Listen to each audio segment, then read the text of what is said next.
meninggalkan Indonesia sudah berapa lama nih Kak di Indonesia? Nah, sekarang udah alhamdulillah semenjak udah nggak ada travel restrictions lagi. Semenjak ke Indonesia sudah menjadi lebih mudah ya, udah nggak ada karantina gitu, masuk ke Singapura juga sudah tidak ada karantina, udah nggak sulit lagi gitu. Terus Aisyah juga udah mulai sekolah, jadi aku juga udah lebih bisa balik-balik ke Indonesia. Jadi sekarang sebenarnya hitungannya udah lebih mudah dan udah lebih sering buat aku untuk balik ke Indonesia gitu. Dari kapan sih? Sebulan sekali mungkin aku bisa balik ke sini. Tapi di sini biasanya seminggu, 2 minggu sebagai ke sana. Nanti baru bulan depan baru balik lagi gitu. Sejak kapan nih di Indonesia sendiri? Kalau aku dari mulai hari Sabtu lalu, karena kan bulan ini dan bulan depan aku tuh lagi jalan tur Zumba. Jadi aku lagi keliling untuk mimpin kelas Zumba di beberapa event Zumba di beberapa kota di Indonesia. Jadi kemarin tuh kita di Surabaya, hari Minggu ini di Bekasi.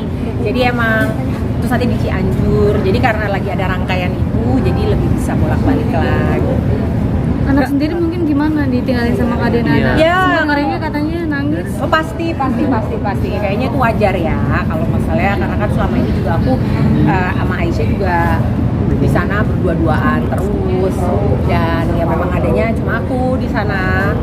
Jadi maksudnya orang tuanya dia cuma aku di sana gitu. Jadinya of course pasti tentunya dia pasti nangis kalau aku tinggal gitu. Dan kemarin biasanya itu sampai benar-benar aku mau jalan, biasanya aku memilih pada saat dia masih sekolah, pada saat dia lagi sekolah aku memilih hari di saat dia sekolah. Jadi istilahnya itu dia terdistract gitu, nggak terlalu fokus banget menyadari bahwa aku tuh mau pergi ke Indonesia gitu. Tapi kali ini kebetulan dia lagi libur sekolah, jadi kemarin pas aku pulang dia dalam keadaan di rumah dan dia yang dada-dada sama aku. Biasanya aku yang nganterin dia dulu sekolah, jadi dia masuk sekolah dia kan terdistract tuh sama teman-teman sekolah segala macam.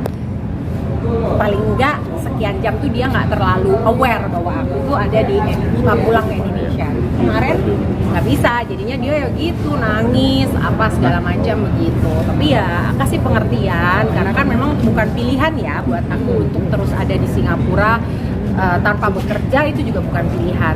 Dan aku sebenarnya di satu sisi pasti ada rasa sedih karena aku nggak kepingin dia itu, jadi gini, aku berusaha untuk memberikan penjelasan kepada dia, penjelasan bahwa ibu sebagai orang dewasa, sebagai orang tua harus bekerja, harus mencari nafkah, itu adalah tanggung jawab dan tugasnya orang tua gitu.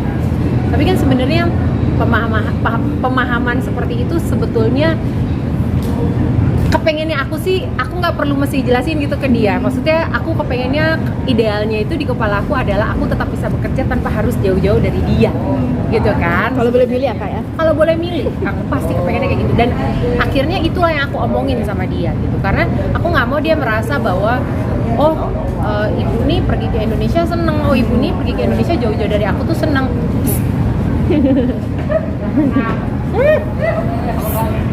Kayak gitu. Nah, dan itu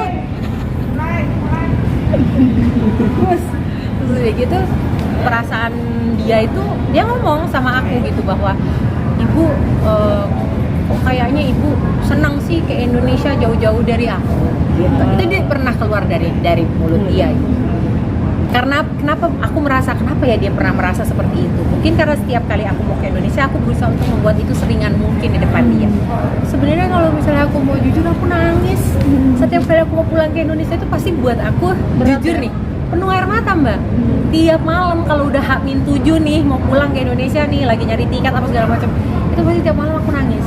Dan aku berusaha untuk penuh tiap malam tuh sayang-sayang dia, deket-deket dia, bobonya tuh bener-bener kayak pelukan sama dia, bener-bener terus dia, doain dia setiap malam gitu, setiap pagi. Aku pokoknya tidak mau ini ya, spend time sama dia waktu sebanyak mungkin, karena aku tahu nih aku bakal di Indonesia 1 minggu, 2 minggu gitu. Dan mungkin karena dia merasa aku sesantai itu gitu, maksudnya di hari-hari biasa kan aku nggak mau terus membrot up dong, nggak mau terus kayak aku mau pulang ya ke Indonesia ya, aku sedih deh, karena aku nggak mau memberikan atmosfer itu ke dia kan. Aku kepengennya dia nggak usah mikir terlalu berat apa-apa gitu. Jadi karena dia merasa aku tuh hari-harinya tetap berusaha bercanda sama dia, tetap berusaha untuk ngomong dengan normal sama dia, akhirnya dia jadi merasa mungkin oh kayaknya ibu seneng-seneng aja gitu ke Indonesia. Akhirnya kemarin ini Pak aku pulang sekarang tuh ngomong sama dia, lu percaya ya, aku bilang, tidak ada tempat di dunia ini yang aku kepengen, yang paling menyenangkan buatku daripada di samping kamu, aku bilang. Kalau aku boleh memilih, aku bilang, aku kepengennya aku tetap bisa ada di sini, di sebelah kamu 24 jam, tapi aku juga bisa tetap memprovide dalam arti kata ya aku tetap bisa dapat nafkah, aku bisa tetap melakukan tugasku sebagai seorang orang tua, tetap bisa cari nafkah, tetap bisa bekerja gitu. Tapi kan nggak begitu gitu ininya tidak seperti itu berjalannya, aku bilang gitu. Apa dia ngomong, ibu ini dong cari dong sini pekerjaan aja di sini. Jadi ibu nggak usah ulang-ulang di Indonesia. Jadi dia belum aware, dia belum mengerti bahwa tidak seperti itu berjalannya, tidak seperti itu sistemnya gitu. Jadi apa nggak ada rencana untuk ke Jakarta aja gitu kan? Jakarta lagi ke Jakarta. Someday Jakarta, mungkin. Mas saat ini kan Aisyah sudah sekolah ya di sana gitu. Jadi dia pun lagi baru mengawali proses di mana dia mulai sesuatu hal yang baru, yang sangat amat baru buat dia. Ya selama 3 tahun kita di sana, 3 tahun pertama kita itu di sana, kita betul-betul di dalam menjalani satu hal yang daily rutinitas sehari-hari yang itu saja.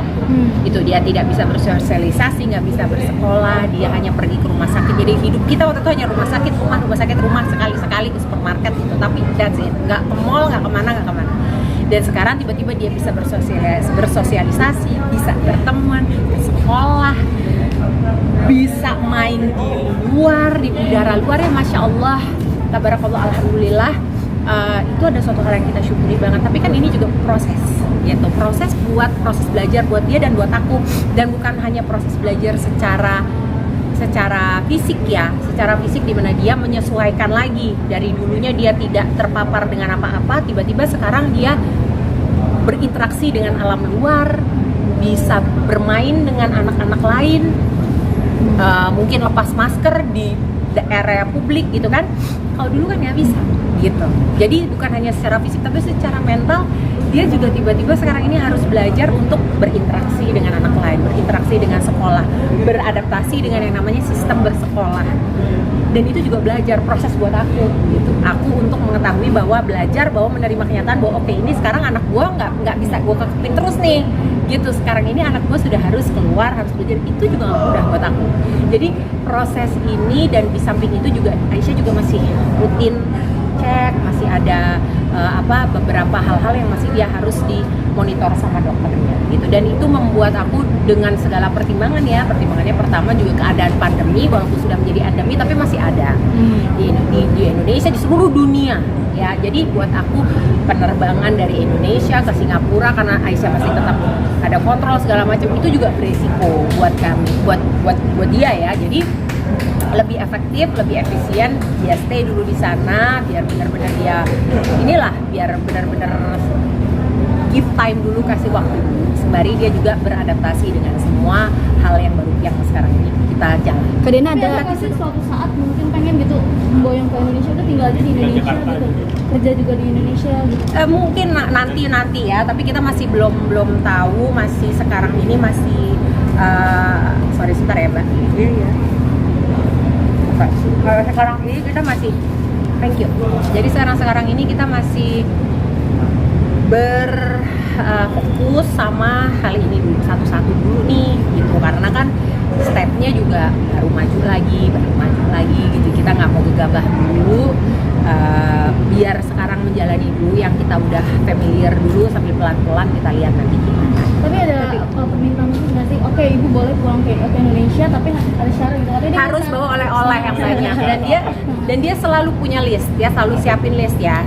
Dan aku bersyukur banget karena di Indonesia ini segala-galanya itu relatif lebih murah daripada di sana. Kita mau beli mainan apa segala macam juga range-nya juga, jenisnya juga lebih banyak gitu, bermacam-macam. Istilahnya mau beli yang harga segini ada, mau pergi harga juga ada gitu kan.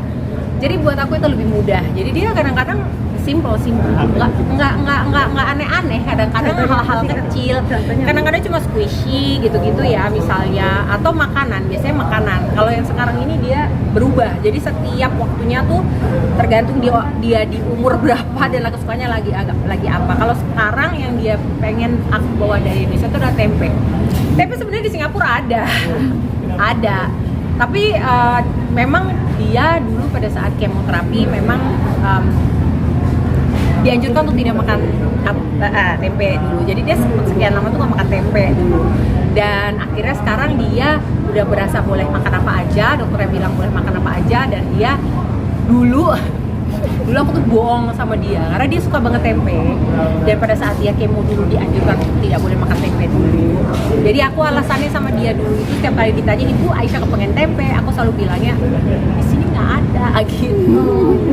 Aku bohong sama dia. Jadi sekarang begitu gilirannya udah boleh, karena kan lebih mudah daripada aku mesti menceritakan sama dia apa segala macam gitu. Aku bilang, "Di sini nggak ada tempe. Sekarang kalau tempe tuh mesti fresh apa gitu-gitu lah aku ngomongnya."